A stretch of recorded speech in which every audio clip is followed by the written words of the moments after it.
The brand new Legend of Zelda edition of the Switch 2 has just been leaked online, and it's most likely real. And that makes me think this is a perfect time to rank every single limited edition Zelda console Nintendo has ever released. I have counted a total of 17 of these bad boys, and an extra bonus surprise at the end. Alright, let's start with this new leaked Switch 2 Legend of Zelda edition console. I do think this new console is going to marry well with the Ocarina of Time remake or remaster. We're not quite sure what that's going to be yet, but that will release later this year, and so I'm guessing so will this console. It may not include the game, but I think they'll probably be launched at the same time, especially because the leak says this is the 40th anniversary, which is of course this year. But the thing is, if this console is supposed to marry up with that title, I'm not really seeing that on the box. I mean, it doesn't even say the Ocarina of Time edition. In fact, it looks a lot like the Legend of Zelda Tears of the Kingdom edition Switch OLED we got earlier. We'll get to that one later, but this one just looks a little complicated, like overly so. There's a lot going on here. I especially am not a huge fan of the Pro Controller. You have the black side, then you have the random grip that's just green, and then this spread of the Triforce sort of triangles that honestly looks a little bit like a spreading disease. The Joy-Cons are cool, and it's nice that we finally get Joy-Cons, or at least the right hand side, that is a primary color other than black, and it doesn't just have accent colors carrying the weight of the design. Then again, the left Joy-Con isn't the most interesting of all, and I feel like if you're playing with that one on its own, it's kind of overly simplistic. And in terms of the dock, I like that quite a bit. It doesn't seem as spready diseasey as the Pro Controller does. I'm not even sure if I should count the Pro Controller towards this design. Anyway, I gotta put it somewhere. I'm gonna say something like... we'll put it in B for now, because I feel like they can get worse. Trust me, they definitely can. Next up, we have the limited edition The Legend of Zelda Game & Watch, which I believe launched with their 35th anniversary. I could be wrong about that. Honestly, this one's kind of just innocent, nothing too brave with this console, but also it's not bad either. It's a solid C for me. Then we have arguably the most well-known limited edition Zelda console, which is the Game Boy Advance SP. This one clearly goes for a very minimalistic design, but that gold and the center Triforce just does what it needs to do. And I feel like, do I want to give it an S? I'm going to put it an S. I'm going to put it an S already. We have our first S. I'm not sure if it can get better than that. Then we have the new 2DS XL. I don't know why Nintendo went so crazy with different versions of the 3DS. But anyway, they did. And something that a lot of people don't mention with the limited edition 2DS XL specifically is how those designs incorporate nice embossing and debossing on the actual hardware. It's really nice, and I not only love the design of this one, but love how when you touch it, there's a texture and you can feel the little bumps of the Triforce and stuff. It's just really clean. This console is definitely a solid A. At number 5, we have The Legend of Zelda Ocarina of Time 3D, which is so ironic, edition console of the Nintendo 2DS. So again, this is a Zelda 2DS for Zelda 3D. It's kind of hilariously ironic. This design is meh. However, it is the first one that kind of follows the game it's supposed to be doing. It's not terrible,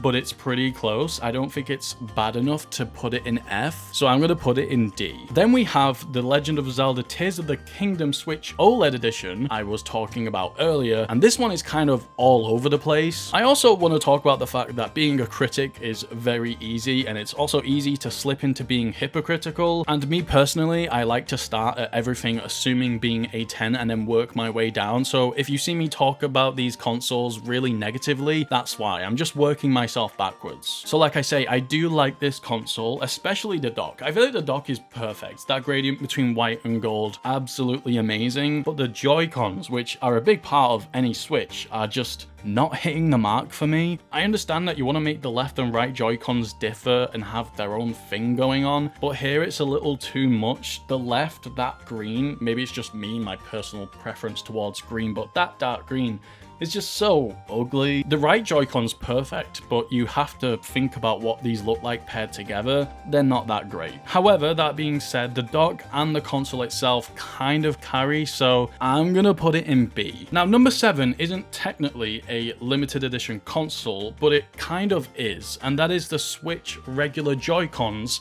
that came out for Skyward Sword HD. I am counting them because the Switch OLED didn't have much of a design on the actual back of the base Switch, so even though this is technically just a pair of Joy-Cons, I feel like that does make up a limited edition console. And honestly, I think these are close to being perfect. I think they did a really good job at the left and right being different, yet kind of in unison at the same time with the two different shades of blue. I'm not a huge fan of the Triforce symbol being on both Joy-Cons. I do really like the little grip in the middle, the white accent for the clouds. However, let's be honest, no one is ever going to use those. And then just the gold accents around the controls are a really nice final touch. So I'm going to put these ones in A. Again, I understand they're not a console, but they may as well be. At number 8, we have a new 3DS XL. Honestly, this is kind of doing what the SP was doing, but it's got more detail. I love the pattern on it. However, the gold is kind of a miss for me. Also, I love to judge these in a vacuum, but come on, you couldn't have done something a little bit different. Not sure if I'm a huge fan of that, and I feel like maybe white would have done better than the black on the hinges. I'm gonna put this one in C. Okay, so now we have not a new, but a regular 3DS XL that also came out with A Link Between Worlds, and this one is so clever, and you can see from the back of the box what they were going for here with that reflection that also reflects the logo and the whole game's theme. This one is perfect. It's off-center, but it's off-center for a reason. If you look at the console head-on, you'll just see the gold, but when you open it up, you get that nice reference to the game. Honestly, as minimal as this one is, this is an S. This is like if you took the Game Boy SP and made it even better. It kind of makes me want to put the SP in A, but I'm going to keep it in S too. At number 10, we have another new 3DS XL, that is the Majora's Mask Edition. I love the accents on this one. I feel like they could have leaned into more of that art style. The mask is here and it's not center. That's kind of bothering me. It needs to be a little higher. Not a huge fan of the gold. I'm not sure if that suits Majora's Mask that well over other colors. That being said, it's not terrible. I'm going to put it in C. Next, we have the Phantom Hourglass Nintendo DS Lite. This one doesn't look bad. However, it does kind of just seem like they slapped the Triforce, colored it gold, and called it a day. I do like the added detail that the buttons, like every single thing on this console, unlike a lot of the other gold ones, is gold. They spared no room for non-gold stuff. I do like that. However, the logo, I feel like is just meh. I feel like they could have been really brave with this one and swapped the little DS centered symbol in the middle for the Triforce, but it seems like they weren't brave enough to do that. But I kind of get it. You want all of your limited editions to have some sort of tie between them. It's okay. I'm gonna put this one in C. At number 12, we have the Legend of Zelda Nintendo Switch Lite that I believe launched simultaneously with the Legend of Zelda Echoes of Wisdom. This Switch console obviously doesn't really reflect that game at all, just the Legend of Zelda in general. For some reason, maybe it's just the render of this Switch Lite, but I feel like the gold works better here than other consoles. Not a huge fan of the black. Again, feel like white goes with the gold better than black does. It's taking me out of the design a little bit. It's innocent, it's not bad, it's not amazing, it's a solid B.